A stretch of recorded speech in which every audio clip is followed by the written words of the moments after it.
Hello दोस्तों, नमस्कार। उम्मीद करते हैं आप अच्छे होंगे। आज हम परिमेय संख्या के बारे में पढ़ेंगे। परिमेय संख्या,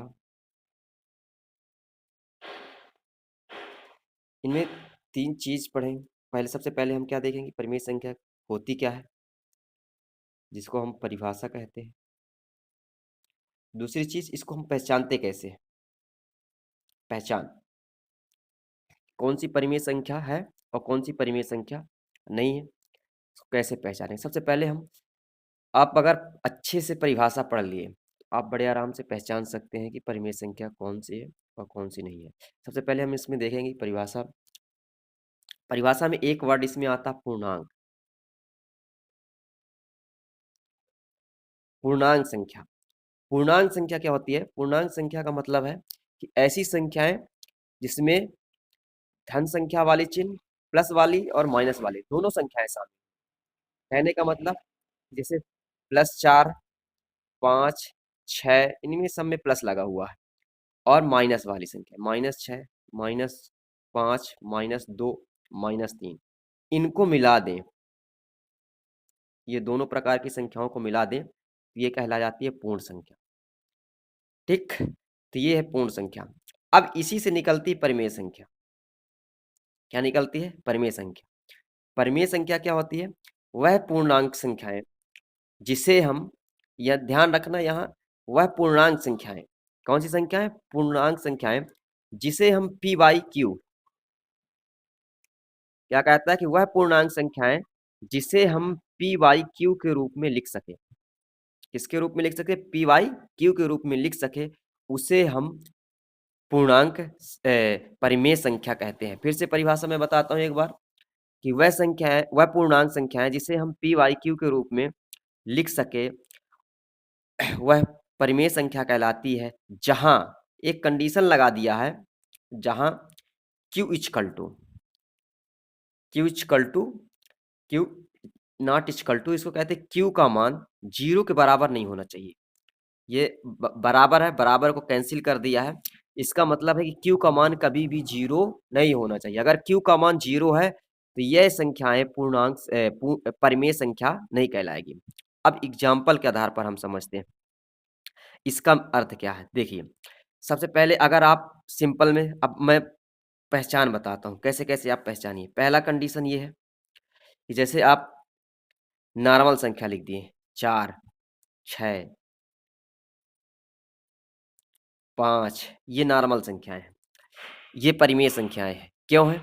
क्योंकि इसके बटे में हम क्या लिख सकते हैं? कुछ नहीं लिख सकते तो 1 लिख सकते हैं। अब इसको हम मैच करेंगे p बाई क्यू से, तो p बाई क्यू के रूप में लिखी है, अतः इसको हम कह सकते हैं कि क्या है? ये परिमेय संख्या है। क्या है? परिमेय संख्या है। इस तरह से सब जितनी भी संख्या इनके सबके बटे में क्या लिख सकते हैं? 1 लिख सकते हैं। इसलिए क्या होगी? ये परिमेय संख्या होगी। दूसरी कंडीशन ये है, जैसे हम लिख दें -5, -2, -3, अगर ऐसी भी लिखी संख्या मिल जाए तो आप इनको कह सकते हैं कि कौन सी संख्या होगी? ये परिमेय संख्या होगी। कौन सी होगी? क्योंकि इनके भी बटे में हम क्या लिख सकते हैं? 1। जब इनके बटे में 1 लिख देंगे, ये कैसी कहला जाएंगी? ये p बटे q के रूप में हो जाएंगे और इसको हम कह सकते हैं कि ये परिमेय संख्या होगी। अब अगली संख्या आती है। अगर आप ऐसे लिखते हैं 2/3, -2/3, -4/5, या ऐसे लिखते -4/-5, 2/3, प्लस में दोनों संख्याएं लिख सकते हो 3/7, 8/9, ये सब संख्याएं क्या कहलाएंगी? परिमेय संख्या कहलाएंगी। क्या कहलाएंगी? परिमेय संख्या। और तीसरी कंडीशन ये आती है कि ये तीनों कंडीशन में क्या कहलाएंगे? परिमेय संख्या कहलाएंगे। अब अगर आप 4 बटे क्या लिख देते हो? 0 लिख देते हो, इसका कहने का मतलब जो ये कंडीशन है यही है कि कभी भी q का मान 0 के बराबर नहीं होना चाहिए। अगर q का मान 0 के बराबर है तो हम इसको परिमेय संख्या नहीं कहेंगे। अब यहाँ क्या है? q का मान किसके बराबर? 0 के बराबर, अतः ये संख्याएं परिमेय संख्या नहीं होगी।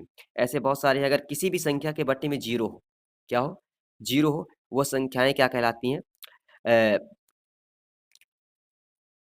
परिमेय संख्या नहीं कहलाती हैं। ठीक।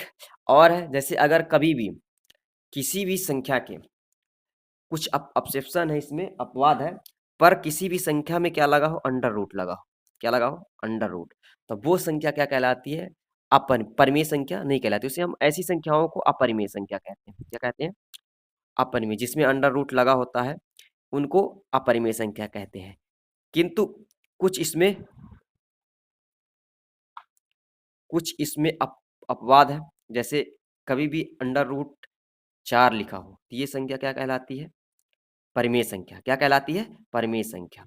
क्यों, क्योंकि 4 किसका वर्गमूल है, 2 का वर्गमूल है।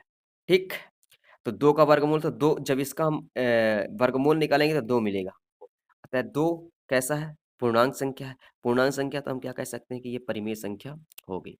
ठीक, ऐसे क्या हो सकता है, 9, अंडर रूट 9 लिखा हो तो ये संख्या कैसी होगी, परिमेय संख्या होगी। ठीक, क्यों, क्योंकि अंडर रूट 9 का वर्गमूल क्या होता है, 3, तो हम कह सकते हैं 3 एक कैसी संख्या है, इसके बटे हम 1 लिख सकते हैं। ये कैसे लिख गई, पी बटे क्यू के रूप में लिख गई। ठीक, इसलिए हम कह सकते हैं कि ये कौन सी संख्या होगी, परिमेय संख्या होगी।